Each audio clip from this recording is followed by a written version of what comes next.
इस हार की समीक्षा करेंगे कि किस तरह से और बेहतर हम कर सकते हैं। हालांकि कांग्रेस पार्टी ने बहुत मेहनत की है, हमारे सारे वर्करों ने एक एक बूथ पर बहुत मेहनत की है, उनको हम सबको उनको बधाई भी देते हैं और इस जीत के लिए हम भव्य बिश्नोई को बहुत मुबारकबाद देते हैं और आदमपुर की जनता का जो मैंडेट है उसको हम बिल्कुल दिल से स्वीकार करते हैं। क्या लगता है कि किन बिंदुओं पे ये चुनाव हुआ? भारतीय जनता पार्टी क्या इन नतीजों का आने वाले चुनाव में असर नहीं पड़ेगा? ये चुनाव में कोई बीजेपी और जेजेपी का तो कोई वहां पर कोई कार्य था ही नहीं जिसके नाम से वोट मांगते।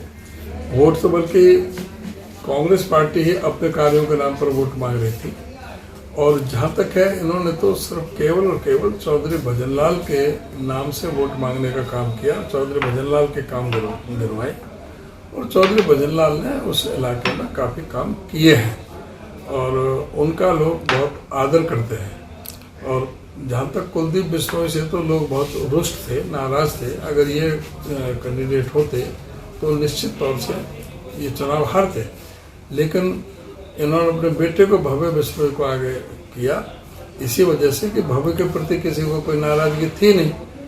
चौधरी भजनलाल का पोता है, भाई इसको आगे बढ़ाओ।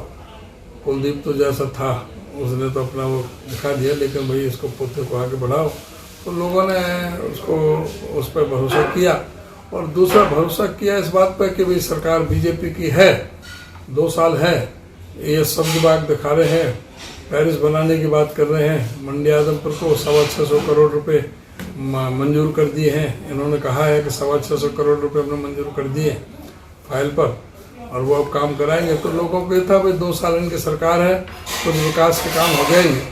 तो 2024 में तो बीजेपी आनी नहीं है, जब तो कांग्रेस पार्टी के उस समय तो कांग्रेस पार्टी ही जीतेगी। क्या लगता है बाहरी कैंडिडेट कहलाए जयप्रकाश, इस वजह से उसका असर पड़ा हो? कोई बाहरी नहीं, इन्होंने प्रचार किया था, दुष्प्रचार किया था बाहरी कैंडिडेट का। जयप्रकाश वहाँ से ऑलरेडी चुनाव लड़ चुका था 2009 में और जयप्रकाश 3 बार मेंबर पार्लियामेंट का चुनाव लड़ा। आदमपुर असेंबली सेगमेंट उनके पार्लियामेंट क्षेत्र में पड़ता था और 8 साल वो जिला कांग्रेस हिसार के अध्यक्ष रहे हैं। तो ये कहना कि वो बाहरी है तो ये तो बिल्कुल गलत था। हाँ, इन्होंने ये इस तरह का दुष्प्रचार किया, जबकि उन्हें परमानेंट अपना रेजिडेंस गांव कोहली में आदमपुर के पास वहाँ पर अपना बना लिया और वो परमानेंटली अब जयप्रकाश जी वहीं पर रह रहे हैं।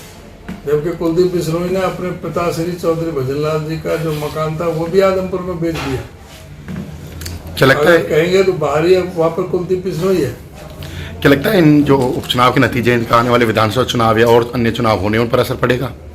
नहीं, इसका कोई असर नहीं पड़ना, क्योंकि सबको ये अचंभा तब होता है जब ये हारते, क्योंकि सबको ये पहले ये लग रहा था कि भाई ये उनका परंपरागत ये सीट है और साथ में सत्ता पक्ष में गए हैं तो सत्ता का भी उन्हें बेनिफिट था और साथ में अपने पिताजी के नाम से उन्होंने वोट मांगी, उनको कामयाबी मिली।